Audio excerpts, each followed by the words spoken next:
Hello, my beautiful red bone, yellow bone, caramel, bronze, butter pecan, cocoa, chocolate, mocha, exoticals. Welcome to the Pretty Girl Club. Welcome to the Exoticals United community. If you are new here, welcome. Here in the Exoticals United community, we support men and women from the following people groups: biracials, multiracials, multigenerationally mixed, and light-skinned golden people. You may be asking, what is an exotical? Well, let me make it easy for you. Mixed race equals exotical. Looking mixed equals exotical. When I use the term mixed race, I am referring to those with 25% or more non-black ancestry. I'm very happy right now. You know why? Because it is exotical tax season, baby, and the trolls will be paying full price for our time, energy, and attention. Oh, you thought you could just talk shit about me and get away with it? Exoticals aren't going anywhere, baby. The MLS community is growing by the day due to the rise of the divestment movement, the SYSBM movement, and MLS couples coming together and creating families. Anytime a man looks at one of us when we're walking down the street, exotical tax. Anytime a mixed woman gets an extra tip at work, exotical tax. Anytime a mixed woman dates an NBA player, exotical tax. Anytime any one of us gets a brand deal, exotical tax. Anytime an unambiguous woman makes a video about us, exotical tax. That's right, it is exotical tax season, baby, and we are getting full returns on our beauty, status, class, and contributions to society. Some of the most successful women in the world are mixed or light-skinned women. That's right, they're exoticals. But because we get so much exotical tax all the time, I will say that we do face a lot more scrutiny. Being a mixed or light-skinned woman is almost like being a teeny tiny version of a celebrity in a way. People pedestalize your phenotype or your racial mix so much that they will stalk you, obsess over you, gossip about you, or speculate about who you're dating. Has anyone ever noticed that there seems to be more social pressure on MLS women versus unambiguous women? We hear all this talk about how mixed and light-skinned women are in a higher social tier due to things like colorism, texturism, and featureism. And because of this, we are expected to have perfect jobs, perfect bodies, and perfect relationships. Whenever an MLS woman has a failed relationship, people make it a huge deal, and they say things like, her skin couldn't save her, or she got the same black man. Has anyone noticed that there seems to be this desire to put mixed and light-skinned women in our place?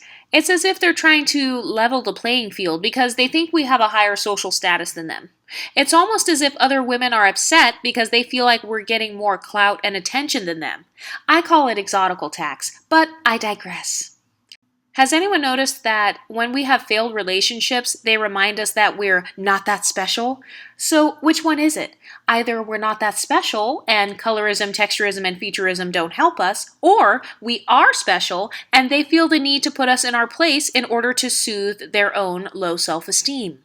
If we aren't that special, why is everyone obsessing over us? Why are people spending money to look like us? Why is it that when an MLS woman is suffering, unambiguous women will say it's not their fight, but when an unambiguous woman is suffering, we are expected to be mules for their cause with nothing in return?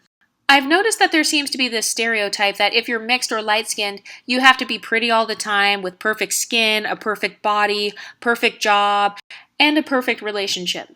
Has anyone noticed that when an unambiguous woman looks nice, people constantly overhype her, and it's almost as if they are worshiping unambiguous women out of pity, or they're hyping up unambiguous women in order to convince themselves that they are actually worth something? There's no shame in hyping up your own phenotype, but why is it that when there is a beautiful MLS woman around, people feel the need to go out of their way and say things like, she's mediocre, or she's wearing a weave, or my favorite line, you're not even that light-skinned? Also, has anyone ever noticed that MLS women seem to face more pressure to show off our natural beauty? MLS women are more heavily policed when it comes to things like makeup, wigs, contacts, and any sort of beauty enhancements. People feel the need to call it out. They'll say things like, why don't you wear your real hair? Or why are you wearing so much makeup? But if we were to say that same thing to an unambiguous woman, we would be called racist or colorist. So which one is it? Another thing I've noticed is that MLS women are expected to meet the stereotypes associated with being mixed or light skinned. We're expected to be prissy, extra feminine, stuck up, and we are only allowed to have perfect relationships. Has anyone ever noticed that whenever an MLS woman dates a certain guy, that guy's status immediately goes up? No matter how that guy looks or what his financial status is, people automatically will place that guy on a pedestal if he is dating an exotical. Guys will be giving him high fives and asking how he got a woman like you, and girls will immediately begin showing interest in him. But I thought we were mediocre. So which one is it? Either we're mediocre and we're not special, or we are special and you need to pay your exotical tax, because it can't be both, sis. So what do you think? Are MLS women placed on a pedestal? And if so, how can we use this pedestal to our advantage? Is this exotical tax real? And if so, how can we make sure we get the full payout of our exotical tax? Is everything I'm saying true, or am I just acting light-skinned right now? Let me know in the comment section, and stay pretty, ladies.